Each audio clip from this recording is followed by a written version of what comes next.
Na mpenzi mtazamaji, hivi sasa tumeweza kutamatisha awamu ya kwanza, ila ninaalika mazungumzo ambayo tutakuwa tunadadavua masuala haya mimba za mapema. Tutakuwa tukiungana naye Wanji Sostin ambaye yuko katika kaunti ya Bungoma. Kumbuka baadhi ya kaunti zinaripoti idadi ya juu sana ya mimba za utotoni, na vile vile baadhi ya kaunti hizo ni Kakamega, Kwale na vile vile Bungoma, ambapo tutakuwa tunaungana naye Wanji Sostin ambaye yupo hapo. Na baadhi ya serikali za kaunti zimeweza kutoa mafunzo kwa wazazi kufikia hivi sasa. Ila wacha tuweze kupitisha usukani kwake Wanji Sostin.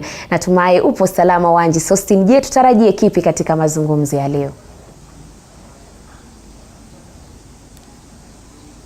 Naam, shukran Beatrice na kupata kwa njia iliyo shwari kabisa. Na ni kweli kwamba hii leo mazungumzo yetu tunazungumzia masuala ya visa vya mimba za mapema. Kumbuka kwamba mnamo mwezi Julai Wizara ya Afya iliweza kujitokeza na kusema kwamba kutoa ile ripoti kwamba nchi yetu, taifa letu ambalo ni Kenya, iliweza kuorodheshwa katika nafasi ya 3 kwa maambukizi ya visa vya mimba za mapema miongoni mwa watoto wetu. Kumbuka kwamba kati ya wasichana 5 wanaobalehe mmoja kwa sasa hivi tunavyoongea labda ni mjamzito ama ashajifungua ana mtoto, na tunaelezewa kwamba kati ya 3 mmoja wao kufikia hii leo, kati ya wale wajawazito 3 wanaohudhuria kliniki za ujauzito, mmoja wao ni kijana. Na hapa nilipo tunazungumza kutoka mgahawa wa Ilion Inn, Kandui, kaunti ya Bungoma, mjini Bungoma. Na hapa jinsi unavyoona ninaye mwanaharakati ambaye ataweza kutusaidia kudadafua masuala ya visa vya mimba za mapema. Na vile vile kumbuka kwamba wanahabari wetu, ripota wetu wamekita maeneo mbalimbali kaunti 47 kote nchini. Watakuwa wanatueleza yale maeneo ni yepi hasa ambayo huwa yanasababisha hivi visa vya mimba za mapema. Na kumbuka kwamba kutokana na ile ripoti ya Wizara ya Afya, kaunti 9 ziliweza kuchangia 56% ambayo iliweza kurekodi visa vya mimba za mapema. Nikitaja kuna kaunti ya Nairobi, Homa Bay, Kericho, Kisii, Bomet, Kajiado, Meru, Narok na Mandera. Na mwaka huu ambao ni mwaka 2022, kuanzia Januari hadi Februari, tuliweza kushuhudia visa zaidi ya visa 1045, wakiwa ni wasichana kati ya miaka 10 hadi miaka 19. Hebu basi tuweze kuongea na mwanaharakati wa masuala ya afya ya uzazi. Hujambo mwanadada, kwa kuanza utangulizi kwa majina yako, tueleze wewe ni nani na mbona tumefikia hapa sasa hivi? Kwa majina ni Rahma Isa. Rahma Isa ni social advocate na nafanya kazi na shirika ambayo inajulikana kama Stage Media Arts pamoja na Bungoma Ramka Network. Na sisi kama wanaharakati wa masuala ya uzazi wa kina mama na watoto, tunafanya kazi kuhakikisha kwamba masuala ya maternal mortalities zimeweza kupungua katika kaunti yetu na national at large. Na nikirejelea kwa mada yako kuhusiana na teenage pregnancy cases within the country, as a country we have 3 major triple threats zenye zina affect the adolescents. Kwanza kabisa ni teenage pregnancy cases, ya pili ni gender based violence, na ya tatu ni masuala ya HIV and AIDS among the new HIV and AIDS infection among the adolescents. Hizi ni baadhi ya vitu ambazo zinaenda kwa pamoja, na iwapo kama country tutaweza kushughulikia hizi masuala mawili ya gender based violence na new HIV infection, tutaweza reduce the number of teenage pregnancy cases. So ningesema kitu kimoja ambayo imechangia kabisa kwa masuala wa increase in teenage pregnancy cases ni information gap among the adolescents. Utapata vijana wengi hawana information kwa masuala ya afya, na pia harmful cultural practices that include the female genital mutilation together with early marriages. Hizi ni baadhi za vitu ambazo zinachangia kuongezeka kwa teenage pregnancy cases within the country. Tuna uhakika kwamba hao watoto wanatoka katika familia, wana wazazi, wapo hawana wazazi, wana wale walezi ambao wanawalinda, na vile vile kuna makanisa, kuna shule, wanaenda shuleni. Je, ni nani wa kulaumiwa kufikia hii leo? Ningesema hatuna yoyote wa kulaumu. Kila mtu analaumiwa. Kila mtu, tunalaumu vijana, tunalaumu serikali, tunalaumu wazazi. Hawa ni watu wote ambao tunafaa kuwalaumu. Kwa sababu ndo kijana aweze kupatwa na ujauzito wa mapema. Inachangiwa na kukosa kwa information. Na hii information huenda angepata kutoka kwa mzazi. Akiwa mdogo, kila anavyokuwa mzazi anamuongelesha, anamuelimisha, anamfunza, huenda atugepakuwa na teenage pregnancy cases. Nikisema pia tunalaumu serikali. Tunalaumu serikali kwa sababu utapata our teenage mothers together with adolescents wako na specific needs that they need. But utapata country yetu haijawekeza fedha kiasi za kutosha kuhakikisha kwamba programs za young people zimeweza kufanya vile inavyofaa. Utapata few counties wana implement the youth friendly services. Other counties don't implement. So utapata iwapo kijana anataka kupata information kuhusiana na kitu fulani, hana mahali pa kuenda. Na iwapo atakwenda kwa hospitali penye youth friendly services zimewekwa kwa pamoja na other services, utapata kwamba huyu kijana labda akakutana huko na mzazi wake, akakutana na mtu mwenye huenda angetarajia kukutana. So next time hatarudi kwa sababu that place haiko private tena venye ingefaa ikuwe. So iwapo serikali ingeweza kutilia kipaumbele mahitaji ya vijana kwa kuwekeza fedha za kutosha kwa vitu zenye vijana wangependa ziwepo mahali, kwamba the youth friendly centers, family planning services for the young people na which are friendly. Sahi tunasema kama country we are the road towards UHC, and UHC call for the countries to invest in primary healthcare together with the family planning commodities. But it's one thing zenye atupati katika kaunti yetu, na kama haziko za kutosha. So hizi ni baadhi za vitu zenye zinachangia. So iwapo serikali itawajibika, iwapo wazazi watawajibika kwa kupea watu information, watoto pale nyumbani, na iwapo pia watoto watakuwa na uzoefu wa kusikiza kile ambacho wanafundishwa, basi tungeweza kureduce teenage pregnancies. Naam, ni kukatize kidogo tuweze kuvuka hadi kaunti ya Elgeyo Marakwet ambako mwenzetu Fabian Kibet yupo tisti kwa kweli kabisa aweze kuongea na wakazi wa eneo hili. Swala hili vipi tuweze kukabiliana nalo, kuona kwamba watoto wetu wasichana wanakosa kuweza kupatikana na visa vya mimba za mapema.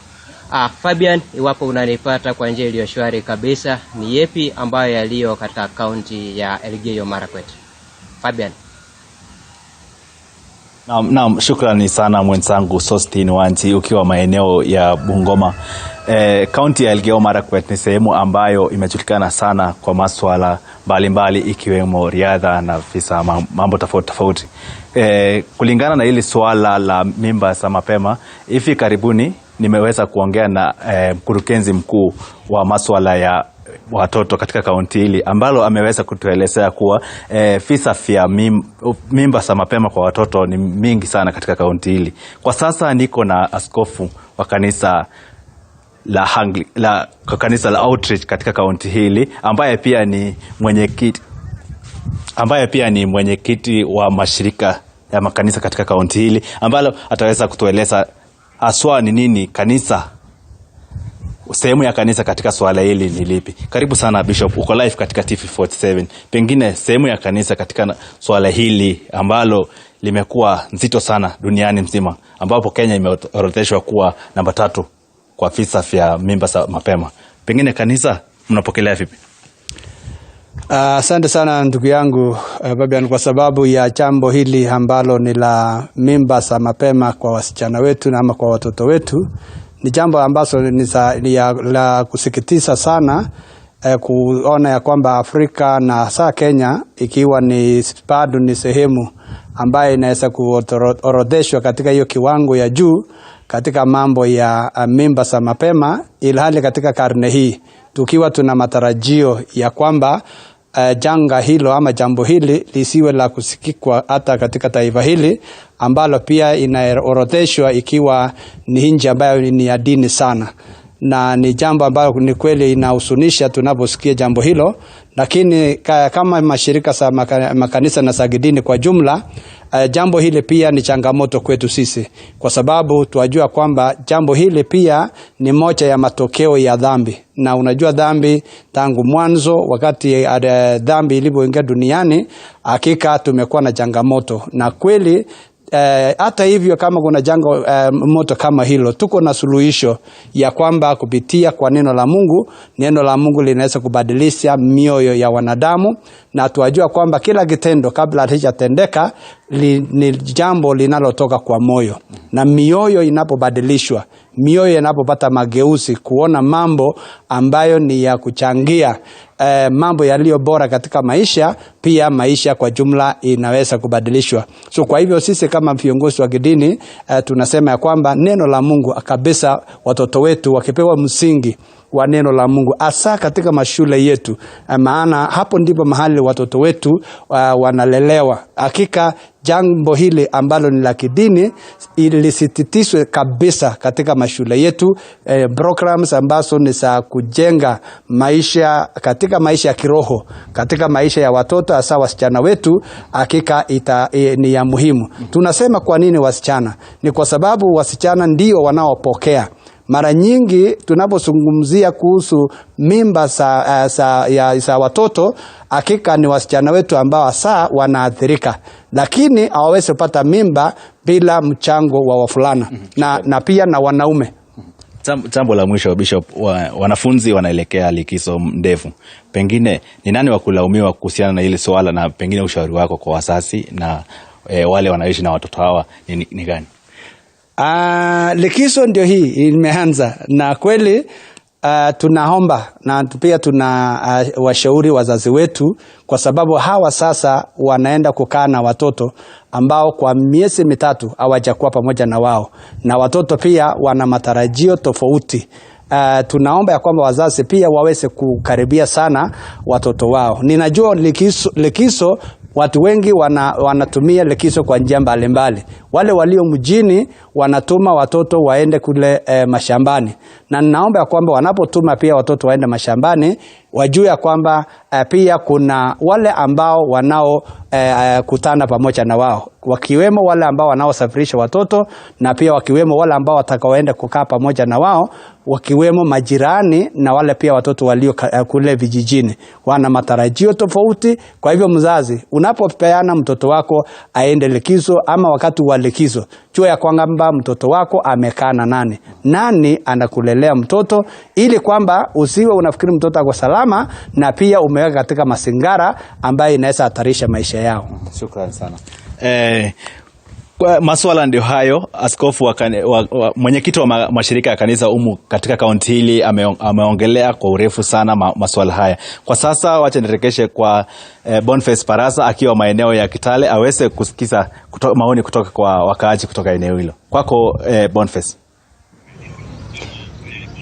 Naam, asante sana mwenzangu Fabian Kibetu ukiwa kaunti ya Elgeyo Marakwet. Na katika gatuzi hino ya Trans Nzoia ama la Trans Nzoia nambari 026 dahalo ni sawi ambao tunaukumbatia katika mji huu wa Kitale kudadavua swala hili zima la mimba za mapema, ikifahamika kwamba kulingana na takwimu kutoka Wizara ya Afya kaunti hii inaashiria kwamba pana ongezeko ya 1%, hivyo ikiashiria kwamba mwaka huu pameweza kuripotiwa 21% ya mimba za mapema. Wacha niseme na wenyeji, tutaanza na binti huyu. Jongee hapo, utajifahamisha kwa majina na hasa ni kipi sio kinachangia mimba hizi za mapema kushuhudiwa miongoni mwa wasichana au ukiwa msichana? Okay, mimi kwa majina naitwa Faith Nyambura kutoka kaunti ya Trans Nzoia. Mimi kitu ningependa kusema, mimba za mapema zinatokea wasichana wengi. Kwanza kitu ya kwanza ni poverty. Kipata familia zenye ziko poor, huwa wana lack vitu mingi sana kwa wasichana, especially sanitary towels. So you find a lady anatongozwa na mtu mwingine, huyo mtu maybe anajiwezea, inabidi huyo msichana ajipeane kwa huyo mwanaume so that she can get what she is lacking. Na the same men wanatumia ladies, wanalala nao, wana have unprotected sex, then the ladies they end up getting pregnant na men wana run away, so inachangia pia kwa mimba za mapema. Then the second thing mimi naweza sema ile kukataliwa nyumbani pia. Unapata msichana akiwa rejected kwao, maybe familia yake hawampendi, hawamjali, so wanakuwa tu wanamharass each and every time. Na kuna mwanaume somewhere anamwangalia msichana, anajua msichana ana kitu fulani, ana upendo kwao, so anajitokeza akisema yeye anampenda na atamprovide everything. So inabidi msichana ana run away from home, anaenda kusettle with that man, na intention ya huyo mwanaume ni kumtumia, then after kulala na yeye anamuacha, then huyo msichana anaanza kuhangaika na mtoto bila makao.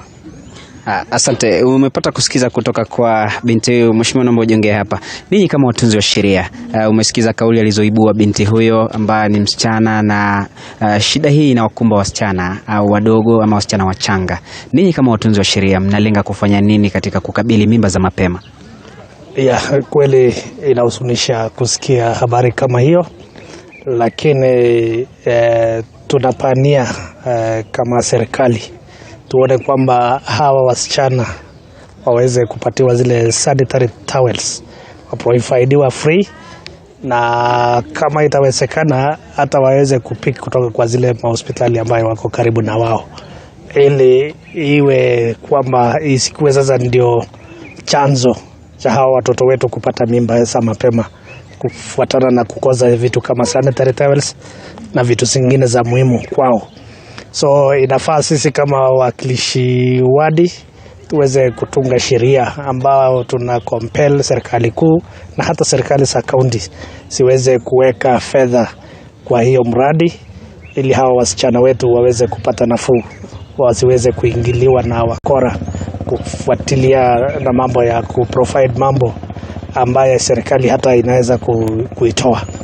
Unawaambiaje wazazi ambao wamekuwa kinyoshewa kidole cha lawama na kulaumiwa kutepetea katika kutoa malezi kwa binti zao? Yale ambayo nataka niwaambie wazazi ni kwamba saizi watoto wetu wote wako likizo na ni likizo ndefu. So inafaa wazazi wachukue jukumu ya kuwalinda hawa watoto wasichana kwa wavulana, ili wakifungua shule mwezi wa pili waweze kuwa salama, warejee mashuleni.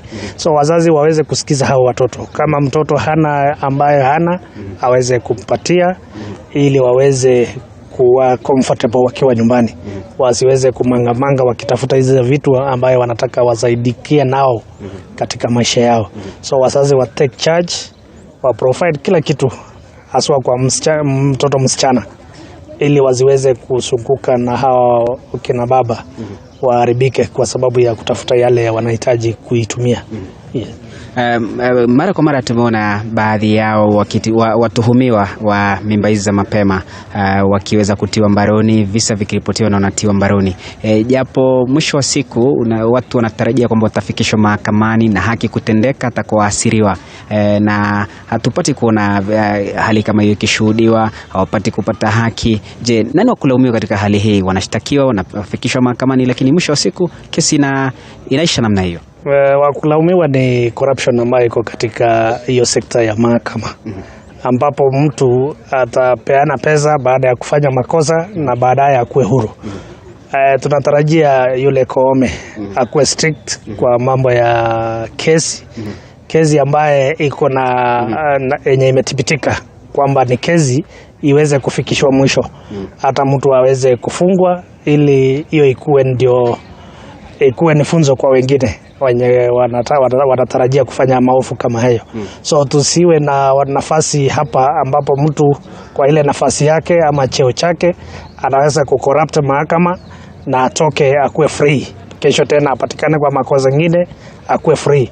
Hiyo sasa itakuwa ni kuzoesha raia kuona kwamba wengi wako immune na hii cases kama hizi. So tunataka wale lobby groups ya wamama, wale wasimamizi wa mama wenye wako katika Kenya yetu hii, wachukue majukumu. Kama kuna kesi ambayo inaonekana mahali na kuna ushahidi ya kutosha, waweze kuifuatilia mpaka waone kwamba mtu anaingia kisembani, wasiweze kuacha mambo hapa ikiharibika.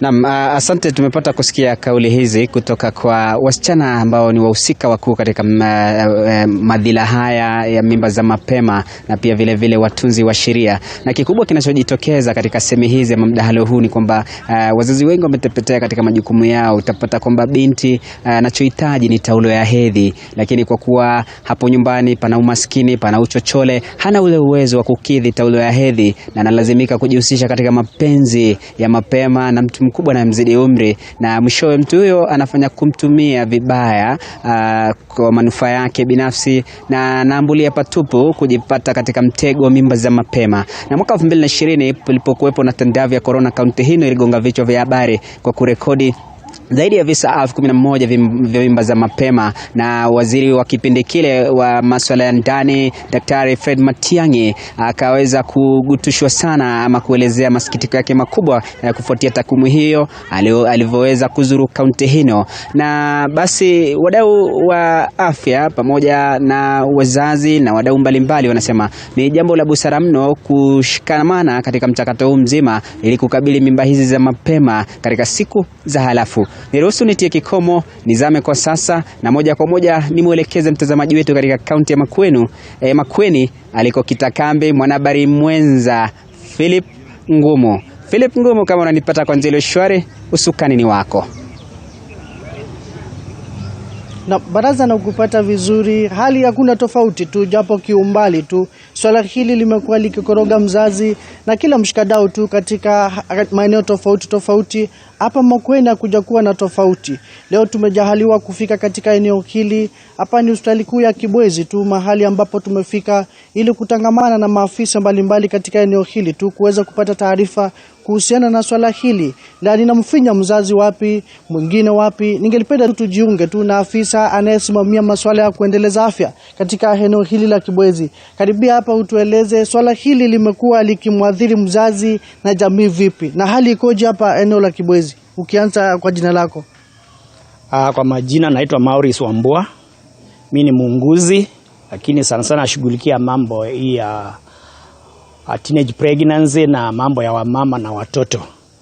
Jambo hili shida ni changamoto kwenye eneo letu na tunakabiliana pia nayo.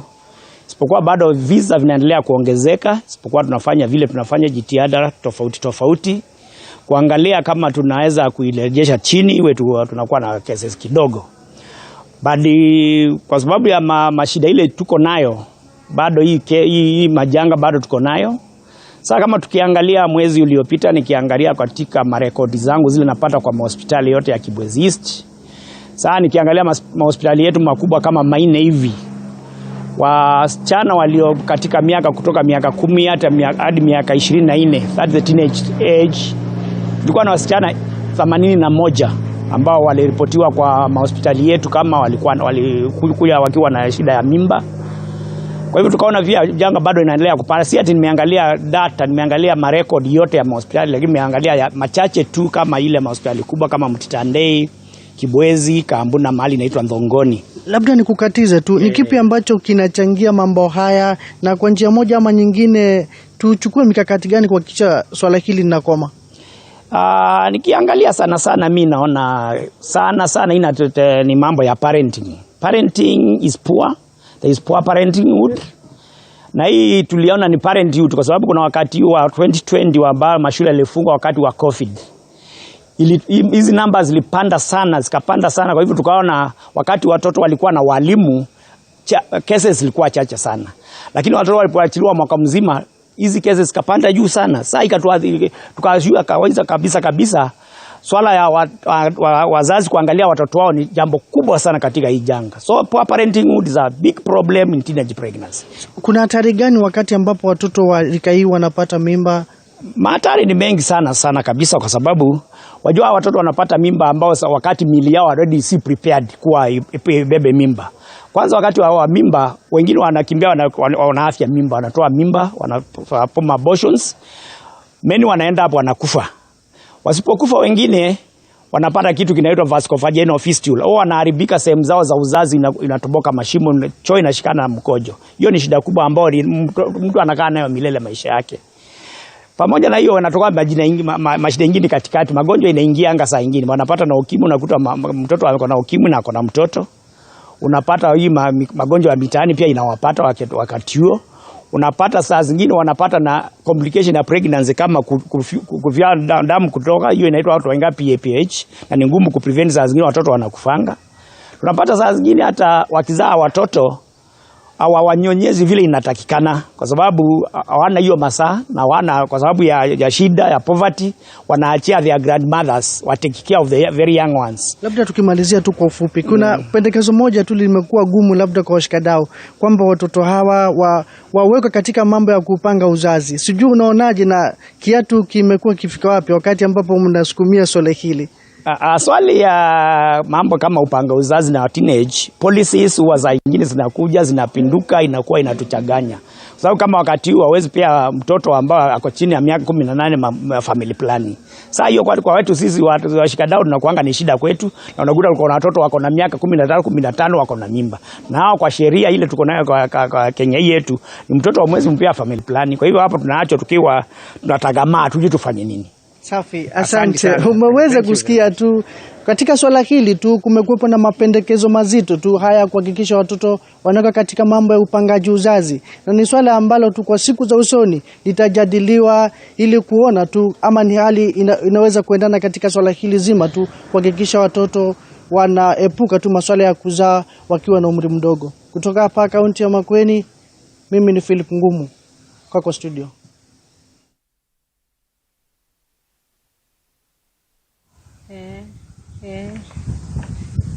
Okay. Zai Ketare.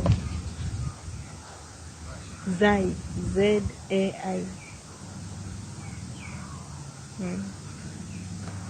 Okay, naam, shukrani. Acha tuweze kuendelea mahali ambapo tuliweza kuachia, na kumbuka kwamba tunakujia moja kwa moja kutoka kaunti ya Bungoma katika mgahawa wa Alien Inn Kandui mjini Bungoma. Na kumbuka kwamba mtazamaji unaweza wasiliana nasi kwa kutuma ujumbe mfupi kwa 22047 mitandao ya kijamii Facebook, Twitter, YouTube @TV47, vile vile Instagram.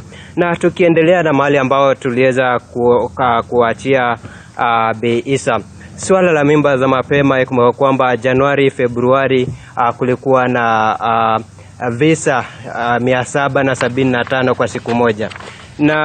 Na mtandao wa kijamii, masuala ya teknolojia ya kisasa, unafikiri kwamba kwa njia moja ama nyingine imechangia visa hivi vya mimba za mapema? Tukizungumzia juu ya masuala ya kijamii, tunaweza kusema ndio, huenda imechangia, na pia kiwango kingine ni pia imesaidia kupunguka, huenda tegekuwa mingi zaidi. Hii ni kwa sababu vijana wengi siku hizi, majority of young people, wana embrace social media. Kwa sababu utapata kama wewe mzazi hutanipa information, kama marafiki zangu watanipa information, huenda iwe ya haki, huenda siwe ya haki, vijana wengi siku hizi wanaenda kuuliza Mr. Google, kumuuliza, je, kuhusiana na hii maswala unasemaje? So utapata iwapo kijana ataenda na kumbatie social media, mara mingi kama ni kijana mwenye hana information sahihi, social media mara mingi pia uweza ikamkanganya. Na kwa kiwango kingine, kuna wale ambao wenye wanatumia social media na ikawajenga, ikawapatia the right information, the right sources. Utapata organization mingi siku hizi wameinvest on social media platform. Penye tu kijana akigoogle about where to get contraceptive, anapata. Kijana akiuliza where to access specific information, anapata. Na hiyo pia tunaweza kusema imesaidia pia pakubwa. So unaweza kusema social media imechangia kidogo, na pia imechangia reduce, kuhakikisha kwamba hiyo 700 haikupita 700.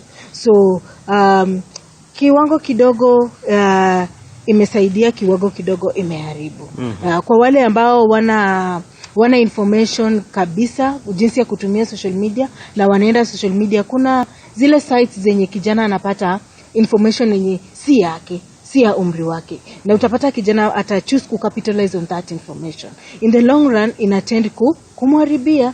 In the long run inatend kumharibia. Na kuna zile kijana ambayo akona information, anajua jinsi vipi ya kutumia social media, akienda wapi atapata information yenye inafaa. Utapata huyo kijana pia anapata information ya kumsaidia. Pale nyuma kulikuwepo na mjadala ambao uliweza kuibuka kwamba waweze kuweka masomo ya kuhusiana na masuala ya ngono katika vyuo vyetu, shule za msingi. Unafikiri kwamba iwapo hilo lingeweza kutekelezwa, kufikia sasa hatungekuwa na visa kama hivi? Mimi nafikiria iwapo tutaweza ku-include sexual reproductive health information kwa shule, we package it in a way that it is age based, in that mtoto kuanzia darasa la 4, darasa la 6 anapata information fulani, darasa la 7, darasa la 8 anapata information fulani. Hiyo ingeweza kuchangia kwa pakubwa kuhakikisha kwamba hizi mimba za mapema zimereduce. Hata tukisema kwa masuala ya new HIV infection among the adolescents, unapata kwamba 98 new infection are recorded weekly among the adolescents. Let's say information around sexual reproductive health that include the sexual gender-based violence information, the HIV education information, together with other reproductive health information, ziwe package vizuri, waweze kufundisha watoto. Mimi naona viwango za teenage pregnancy zingeweza kupunguka. Nikikurudisha tu pale nyuma kidogo, kuna wakati ambao COVID-19 ilishoot venye ilikuwa inaanza. It shoot, unaona. Na hiyo kushoot wakafunga shule, watoto wakarudi nyumbani, mimba za mapema zilirekodiwa. Iwapo hii inaonyesha kazi ambao walimu wetu wana play shuleni, na watoto wana spend muda wao mingi shuleni na walimu. Na iwapo wataweza kupackage hii comprehensive sexual education in school, in curriculum, then walimu wanaweza kusaidia kudeliver. Na sisemi pia wazazi nyumbani tukae turushe mikono chini, because now that wamepackage, walimu wanapeana, sisi tusipeane. Huyu mtoto anatuaminia sisi kama wazazi wake. Na iwapo hatutaweza kumpa information from the onset of adolescence, then we'll be missing it all.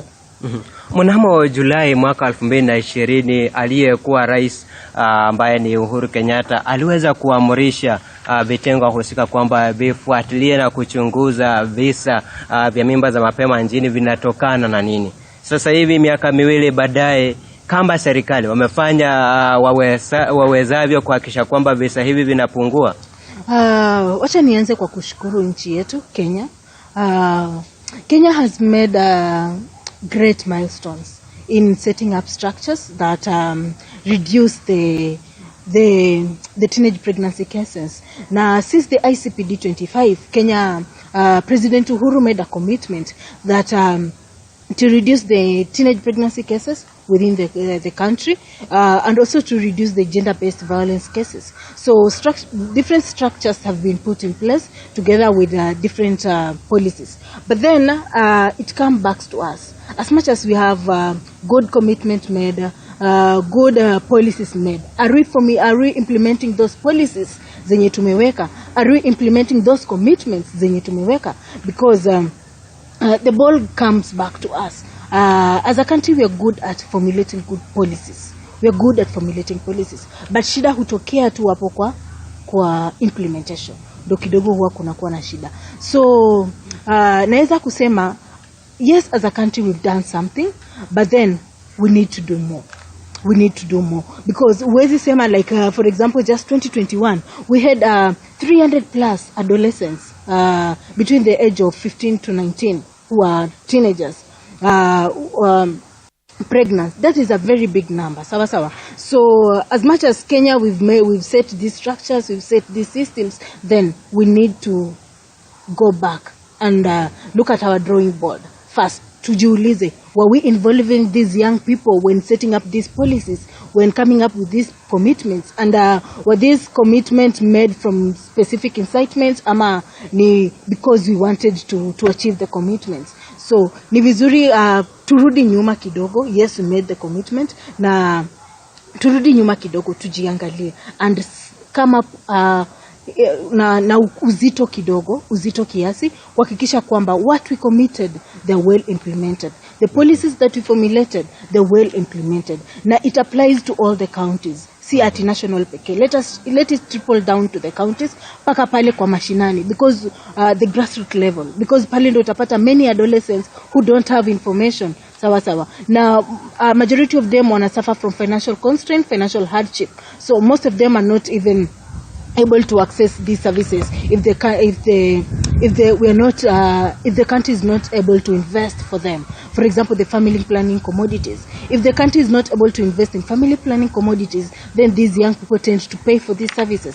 Now, in the long run, we forget that Kenya committed towards making sure we reduce teenage pregnancy. So then, how will we reduce the teenage pregnancy cases if we don't invest in young people need? So it is important as a country. Let us go back kiasi and reflect in terms of our policy formulation and involving the young people to be part of the planning spaces. Swala la unajisi pia tumeweza kusikia kwa vyombo vya habari kote nchini. Kuna wale watu wazima ambao wananyemelea watoto wachanga, wanajisi. Vile vile katika familia unapata kwamba baba anamnajisi binti yake. Je, unafikiria kwamba serikali imechukua hatua yote kuhakikisha kwamba hawa watu wazima wanaodhulumu watoto wanachukuliwa hatua za kisheria? Wacha niseme serikali serikali ime document policies, but then they're the very people who fail us when it comes to implementation of the policies that they've put in place. For example, making sure that the perpetrators of gender-based violence, for example, the sexual gender-based violence, are reported and actions has been taken to them. As at now, we still have those cases whereby baba amenajisi mtoto, uncle amenajisi mtoto, but wanaenda pale kwa the kangaroo courts za pale nyumbani. Wanakaa wanazungumzia 1, 2, 3 na wanasema tusamee, tusipeleke hii maneno mbele. Unaona? So hata president akimake the commitment. I remember various task force was formed within specific county to address the issues of kangaroo courts, so that we can be able to resolve the issue at the judicial systems. So still we are having those challenges when it comes to implementing the good policies. For me, I'll just go back to the good policies that we formulated as a country. How are we implementing them? How are we implementing them? Because yes, we have policies as a county, but then the problems come when it comes to implementation.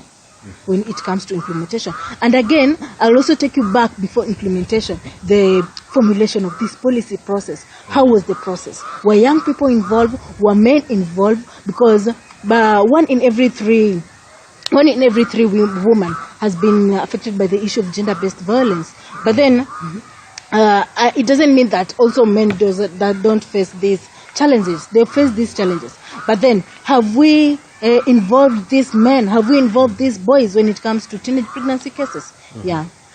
Kwa hivyo mtazamaji, swala la serikali linaanza na wewe pale nyumbani. Na kufikia hapo, hebu tuweze kufika kaunti ya Kisumu ambako mwenzangu Onesmus Baraka yupo atupashe yale yote yaliyo kaunti ya Kisumu. Onesmus, kazi kwako. Naam, shukrani sana mwenzangu Wanji Sostin kutoka kaunti ile ya Bungoma. Nipo katika kaunti ya Kisumu ambapo nakupata kwa njia safi sana. Leo hii tunazungumzia swala zima la mimba za utotoni ambapo Kenya imeorodheshwa nambari ya 3. Niko tu na baadhi ya washikadau ambao wanazungumzia masuala zima haya ya mimba za mapema haswa katika kaunti ya Kisumu. Pengine tuweze kujiunga nao na tuweze kusikia pengine ni kipi ambacho kinachangia haswa kuchipuka hizi kwa mimba hizi za mapema. Anza kwa jina alafu tuambie songa hapa karibu tutakushikia hii.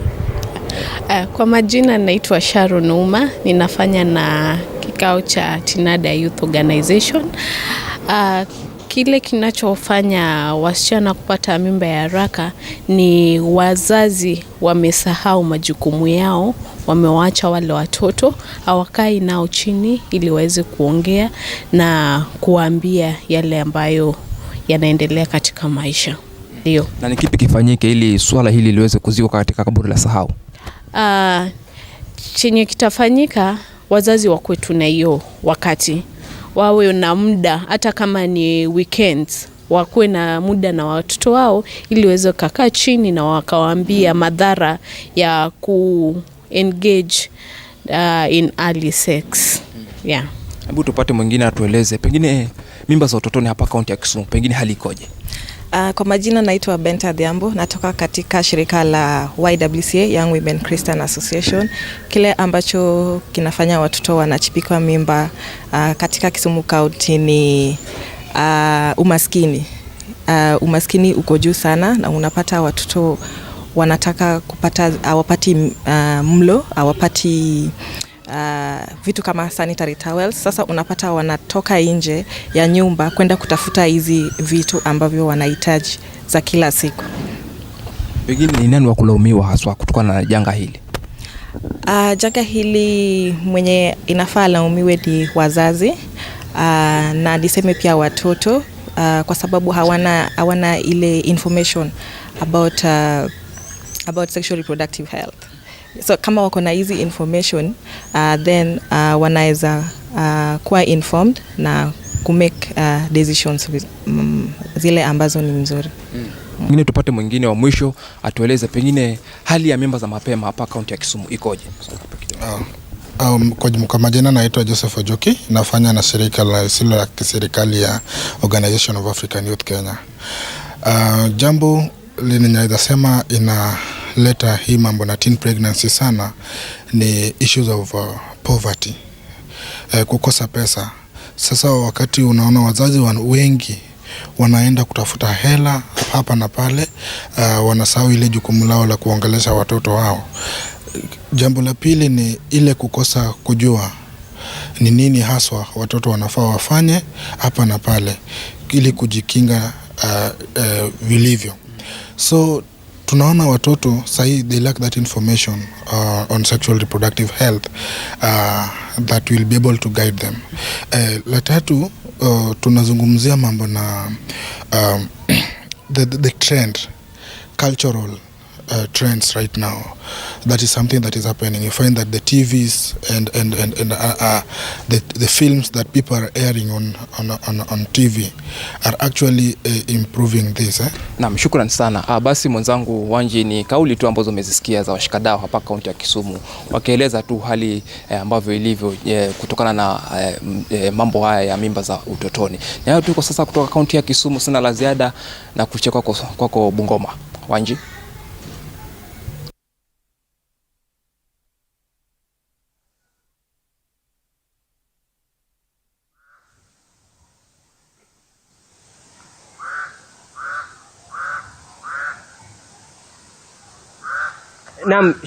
Naam, shukrani. Karibu tena tuweze kuendelea na mazungumzo hii leo. Ni swala la visa vya mimba za mapema nchini, na hapa kumbuka kwamba tunakujia moja kwa moja kutoka kaunti ya Bungoma katika mgahawa wa Elion in Kandui mjini makao makuu ya afisi za Nandi County hapa. Afya ya uzazi anayeangazia haswa masuala ya watoto wasichana na vilevile pasipo na kusahau wavulana. Bi Isa, kumbuka kwamba kaunti ya Bungoma haswa nikiweza kunena manake tupo hapa, visa vya FGM vimeweza kuwa pia kwa njia moja ama kuchangia visa vya mimba za mapema. Je, nyinyi kama wanaharakati wa hao watoto wasichana, ni mbinu zipi ama ni masuala mikakati ipi ambayo mahakisha kuweka sawa kwamba yale yote yanaangaziwa tunamaliza FGM, manake pia imekuwa ikichangia visa vya mimba za mapema? Kwanza kabisa, as a county still there is part of Bungoma County yenye wana embrace the female genital mutilation, but then as advocates kutoka Bungoma County, we belong in a network that its membership iko pamoja na wakazi wa hiyo sub-county ambayo wana practice the female genital mutilation. So for us, we do advocate for investments of young people together with mothers and babies' need in the budgets. With investments, it comes with solution to specific things. For example, investments towards education calls for young girls to be educated. And when a girl is educated, when a community is educated, you'll find out that some harmful cultural practices zinapungua. So as advocates, we do advocate for investments in young people's needs, together with giving information to the right population. So easy harmful cultural norms zinakuja na some consequences. For example, the female genital mutilation. Utapata wanakuambia ati for you to get married ni muhimu kama wewe kama msichana ukue umepashwa tahara, ukue umetayarishwa. Na sasa ni vipi tutaweza kusuluhisha? Tutasuluhisha kama tutapeana to the right information. Na hii information inakuja kwa wa kike na wa kiume, kwa sababu ni waume ndio wanaoa kina dada. So iwapo kijana wa kiume ataambia mwanadada, mimi sitakuoa kama umetayarishwa, ni vipi huyo msichana, chances are that atatayarishwa, na by that tutakuwa tumeweza kupunguza hizi cases. So giving the right information is something that as a network, as the organization, we embrace, so that our vijana, we involve the men, because we involve the men together with the female, so that both of them are able to understand these are just part of the cultures. These are just part of the culture. Now, it's not a must you practice for you to be married. So it all cuts around information, which we always do as a network. Swala la upangaji uzazi. Tumeona kwamba ripoti ya Wizara ya Afya inasema kwamba watoto kati ya miaka 10 hadi miaka 19 ni wale ambao wanaathirika na hivi visa vya mimba za mapema.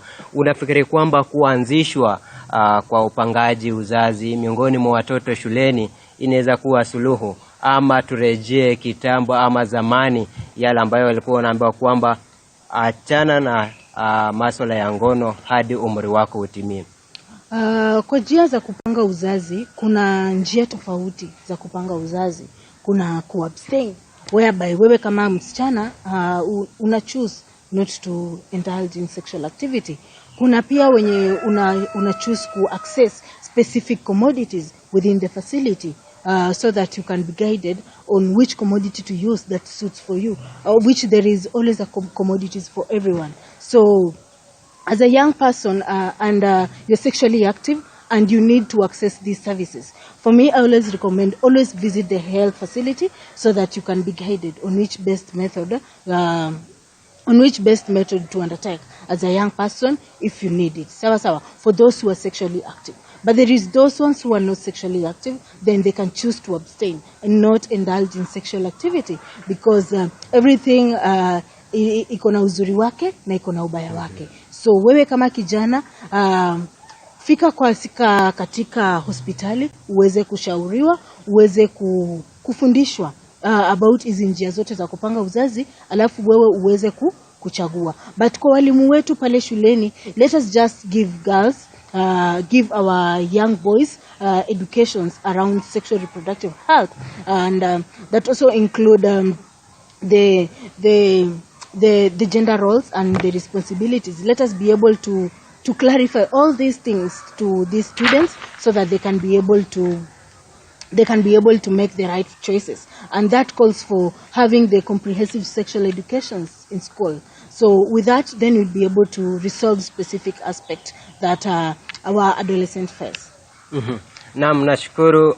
Kwa njia ya moja kwa moja tuvuke hadi kaunti ya Nandi, ambako mwenzangu Chris Bet yuko tisti kwa kweli kabisa. Kibet, iwapo unaweza nisikia kwa njia iliyo shwari kabisa, tueleze ni yapi haswa ambaye anachangia visa hivi kaunti ya Nandi. Kwako Chris.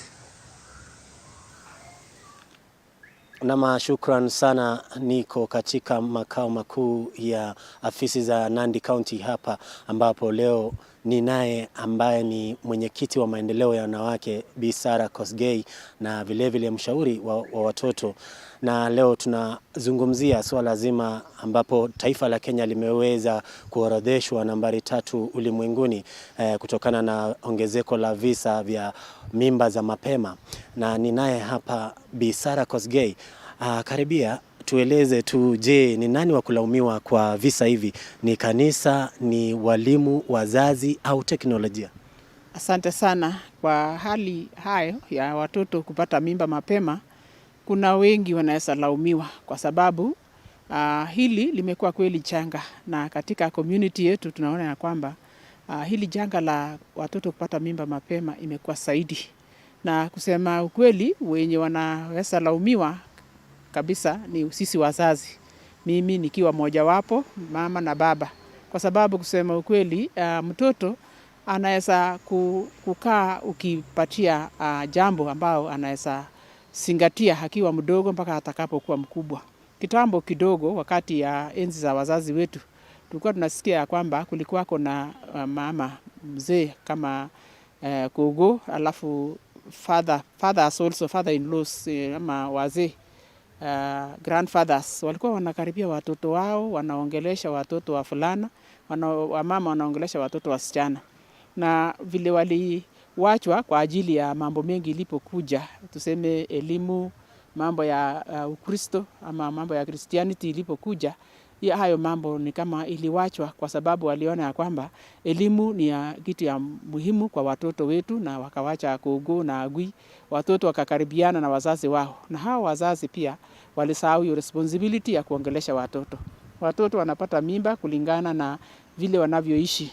Kusema ukweli, kwa wakati huu tunaona ya kwamba watu wengi wanaenda kazini. Ukienda kazini umeajiri mfanyikazi mwenye anatunza mtoto wako msichana na mfulana akiwa mdogo. Wakati hao watoto watakapokuwa wakubwa, hawana jambo ama hawana neno lolote kutoka kwa mzazi, kwa sababu unaona ya kwamba mwenye anatunza atamuongelesha, na mtoto hawezi akajua jinsi anaweza ishi mpaka atakapokuwa mkubwa. Anaweza pata hiyo mimba kwa sababu hajui ni nini anaweza fanya ili aweze kuzuia hiyo mimba. Na la pili ni kwamba wale hawafanyi kazi, ni wafanyi biashara. Mtu anatafuta pesa sana, wanasahau watoto wao. Hata wengine wanapeleka watoto wadogo kwa daycare, na wengine wenye wamefikia shule ya chekechea wanatumwa tu shuleni, wakifika jioni hawakutani na wazazi wao. Hiyo ndio changisho ama kenye inachangia zaidi kwa watoto wetu kupata mimba ya mapema. Watoto wengine wanalala hata chini ya kitanda, wengine wanalala room moja na wazazi wao mpaka watakapokuwa wakubwa. Hilo ndio changio moja pia yenye inachangia watoto kupata mimba ya mapema. Na labda tu kwa kifupi tufanye nini ili tuweze kupunguza visa hivi? Kupunguza hizo visa ni kwamba nataka kusi wazazi waweze kuongelesha hao watoto wao. Tuongeleshe watoto wakiwa wadogo, tusiogope. Kuna wakati, kuna age mtoto anauliza maswali sana. Kuanzia hiyo miaka 3 na kwenda mpaka 9. Mtoto anakuuliza maswali kama mzazi akikutegemea. Hebu mwambie ukweli. Mwambie mtoto jinsi anaweza kujizuia kwa mambo mengi. Pia tujaribu kutenga watoto wetu wakati watakapokuwa wakubwa kidogo, wajue wapate room ya kulala, wasilale na wazazi mahali pamoja. Hata na shule pia tuweze kuona ya kwamba walimu waweze kuongelesha hao watoto. Waambie ukweli, japo kuwa sio rahisi kukunja samaki yenye imekuwa imekauka. Ni wakiwa wadogo ndio ni vizuri sana waambiwe kuliko wakuwe wakubwa kwanza. Na shukran sana. Ni Bi Sarah Kosgei ambaye ameweza kuelezea hapo, amenyoshea kidole cha lawama wazazi kwa kutelekeza majukumu yao. Amesema kuwa wazazi wameweza kutelekeza majukumu yao. Pia ameweza kuelezea kuwa wazazi wanapeleka wanafunzi ama wanapelekea walimu wanafunzi na kukosa kuwa na muda wa kutosha na wanafunzi hao ili kuweza kuwafunza maadili. Kutoka hapa kaunti ya Nandi, sina la ziada. Jina langu ni Chris Bet, na rejesha studioni. Naam, shukrani Chris kwa kuweza kuongea na wakazi eneo la Nandi, na nimesikia ule mzazi akisema kwamba wazazi wamekosa kuwajibika kuwalea wanao. Na kwa sasa hebu tuweze kuenda kaunti ya Nyamira ambayo mwenzangu Alfayo Kombo yupo atueleze ni yepi haswa yapo katika kaunti hiyo ya Nyamira. Alfayo.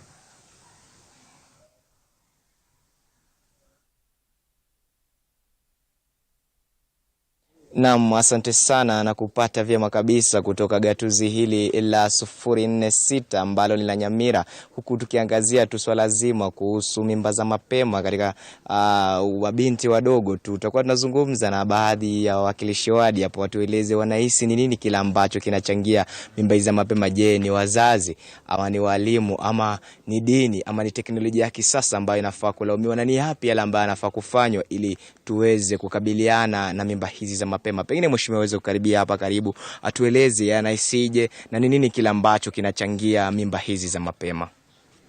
Asante sana. Naitwa Edna, Mheshimiwa Edna Obara from Nyamira County. I want to briefly tell you kitu ambacho kinachangia early pregnancies kwa watoto wetu. First of all, hawa watoto unapata ni wachanga.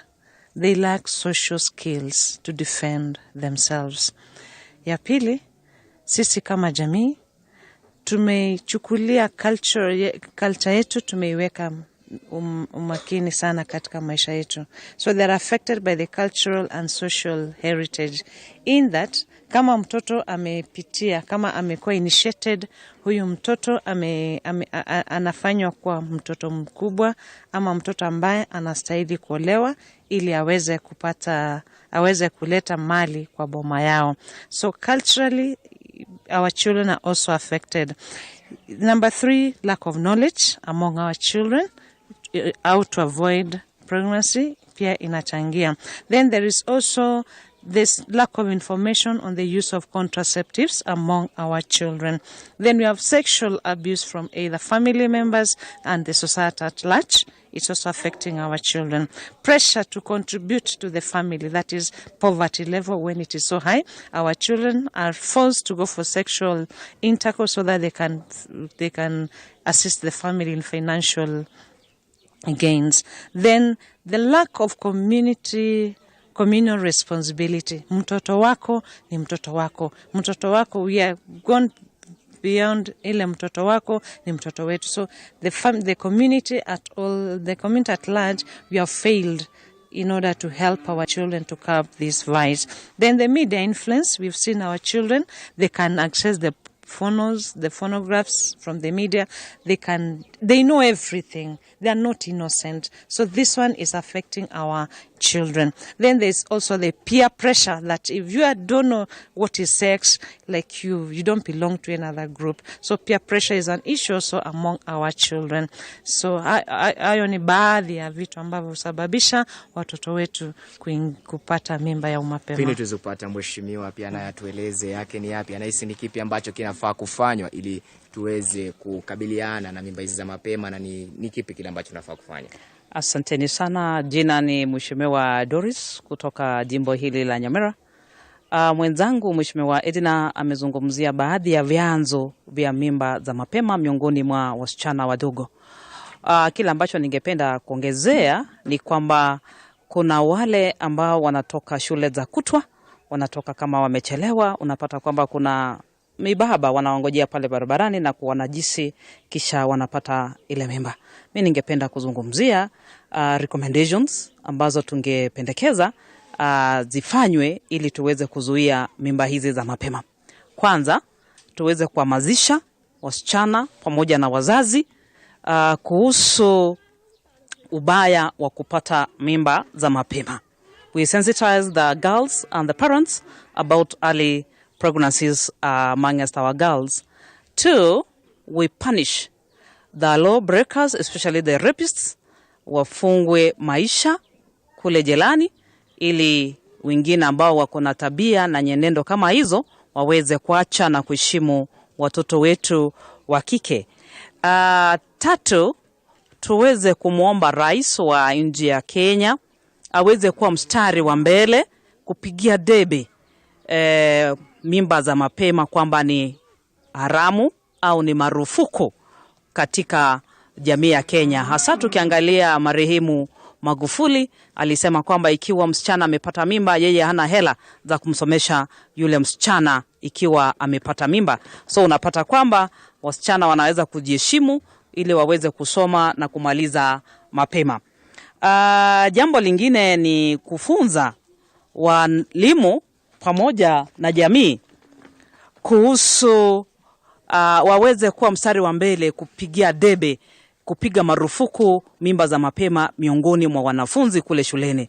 Nikikumbuka nyakati tulizosoma za nyuma ni kwamba ungepatikana una mimba unafukuzwa kutoka shule. So unapata kwamba ukirudi kule shuleni unajikinga kabisa dhidi ya kutangamana na mwanamume. Hayo ndiyo ambayo ningependa kuzungumzia mchana wa leo kutoka jimbo hili la Nyamira, tuweze kumaliza visa vya mimba za mapema miongoni mwa wasichana wetu. Na asante sana. Kama ulivyoweza tukusikia kutoka kwa baadhi ya wakilishi wadi kutoka jimbo hili ama gatuzi hili la Nyamira, ni kwamba wanaomba baadhi ya vigezo viweze kuwekwa ili tupunguze visa hivi vya mimba vya mapema. Ni hayo tu kutoka gatuzi hili la Nyamira, kutoka eneo hili, eneo bunge la Kitutu Masaba. Jina langu ni Kombo Alfayo. Pengine nikurejeshe kwako Wanji Sustin.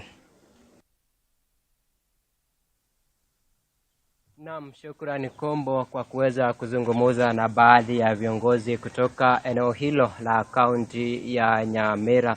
Na kumbuka kwamba hapa ni katika mgahawa wa Elionin Kandui mjini Bungoma.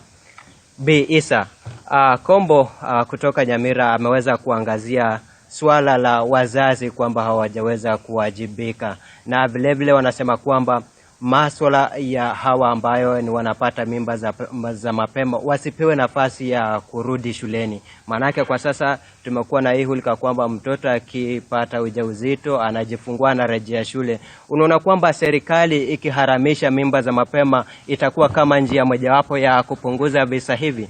Kwa kumalizia, kwanza kabisa ningependa kusema wazazi wamechangia kwa kiwango kubwa kwa kuwepo kwa mimba za mapema.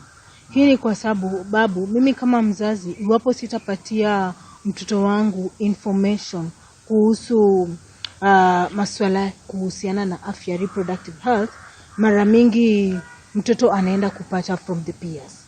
Na a big percentage shows that watoto wengi sana wanakumbatia masuala ya their reproductive health from their peers. Na pia anaweza choose kukuambia ukweli ama akudanganya. So it's up to you kuchagua, unachagua gani between mzuri na mbaya. So iwapo mzazi wangu hageweza kunipatia information nikiwa mdogo, aniweze kunielezea vitu kwa uwazi, ningemwamini na huenda nisingepatwa na ujauzito kama bado mimi ni mchanga. So kingine ni kwamba serikali has formulated a policy, the get back to school policy. How far are we with implementing this get back to school policy? Are we implementing it? Kwa sababu utapata, yes, mimi kukua mjamzito haimaanishi nikatiziwe masomo yangu, kwa sababu ujauzito inakuja, itanichukua miezi 9 kubeba ujauzito wangu, tajifungua. Kuna maisha baada ya miezi 9 na kuna maisha hata kwa hiyo miezi 9. So kwa kusema kwamba mimi nikatiziwe masomo yangu, angalia maisha yangu ya kesho, nitaishi aje? Kuna watu wengi wamepata ujauzito na wakarudi shule. Haya, tujiulize, how are we preventing this teenage pregnancy from happening? If the country is able to prevent teenage pregnancy from happening, then tutakuwa tunasaidia watoto. But kama tukitafuta solution, kama hatuwasaidii kuziziba, pia tunajieka pabaya. So kama serikali tuweze kuweka mikakati. Let us invest in young people needs by making sure family planning commodities are stocked within the facility. Let us invest in comprehensive sexual education in school. Let us set up structures like the youth-friendly centers, where kijana akiwa na hitaji yoyote anaweza tembea akaenda kwa facility akapata service which is affordable, which are acceptable, services benye pia they're not being judged. So tukiwe tumeweka hizo mikakati, tutaweza kusaidia ku reduce teenage pregnancy na tutakuwa nazo. But tukisema tunakataa watoto wasiingie shule, pia tutakuwa tumekosea, because there is life after pregnancy, there is life during pregnancy. Naam, shukrani Bi Isa kwa kutenga muda wako na kuongea na runinga ya TV47 haswa kwa kuzungumzia swala la visa vya mimba za mapema nchini, na kupongeza sana.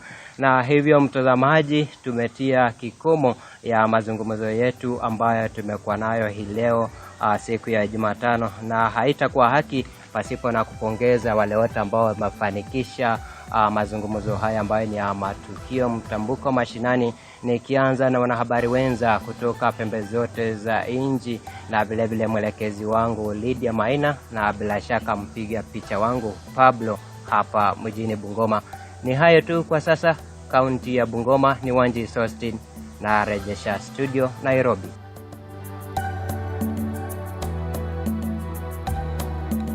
Mzomura kabisa. Kumbuka swala nzima la mimba za mapema limekuwa ni swala ambalo limekuwa limekithiri sana haswa katika kaunti tofauti, na hivi leo tulikuwa tunaangazia Kakamega. Kumbuka kesi hizo pia vile vile zimeweza kuongezeka kwa kiasi kikubwa pale Kwale na vile vile Bungoma, ila mapendekezo ambayo yameweza kutolewa kutokana na mazungumzo hayo ni kwamba kitu ambacho tunaweza kukisema ni kwamba samaki mkunje wakati ambapo bado yupo mbichi. Maana inamaanisha kwamba ikiwa wazazi watahakikisha kwamba wanazungumza na watoto wao katika utoto wao, basi watahakikisha kwamba hata wanapokuwa basi wanakuwa na maarifa na masuala haya kukosa ujumbe unaohitajika, basi haya yatakuwepo.